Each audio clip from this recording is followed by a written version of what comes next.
Hindi naman gaanong ramdam ang epekto ng bagyong Egay sa Zambales, pero ang mga mangingisda hindi na nangahas na pumalaot para hindi mapahamak. May ulat on the spot si Micaela Papa. Mika! June, bagamat panakanak ang pag-ulan lamang ang naranasan dito sa lalawigan ng Zambales, kita nyo naman napakalakas at napakataas ng mga alon, particular na dito sa bayan ng Iba dahil bagamat hindi nga direktang dinaanan ito ng bagyong Egay, naranasan naman ito yung mas malakas na hanging habagat dala ng bagyo.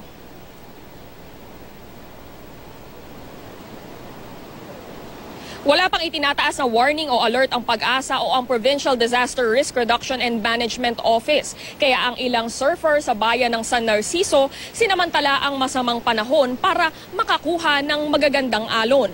Pero habang sila ay nagsasaya, ang mga mangingisda sa bayan ng Iba nag-aalala. Lahat walang kikitain ngayong araw dahil walang nangahas na pumalaot.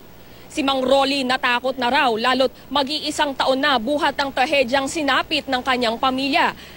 Noong nakaraang July kasi, June ay namatay yung kanyang panganay na pamangkin matapos pumalaot sa ganitong uri ng panahon. Inaasahang mananatiling malakas ang alon dito sa susunod na linggo kasabay ng pagpapaigting sa hanging habagat, kasabay ng pagpasok ng bagyong Chanhom sa Philippine Area of Responsibility. So June, sa ngayon, panakanak ang pag-ulan, pag-ambon pa rin ang aming nararanasan dito bagamat yung alon daw ay umaabot na ng mga 5 feet doon sa 1 mile mark mula dito sa Pampang. Kung kaya naman, yung mga bagamat wala pang ang warning sa mga mangingisda, nagkusa na sila na hindi pumalaot ngayon at bantayan na lang yung lagay ng dagat, June. Maraming salamat, Micaela Papa, at mag-ingat kayo dyan.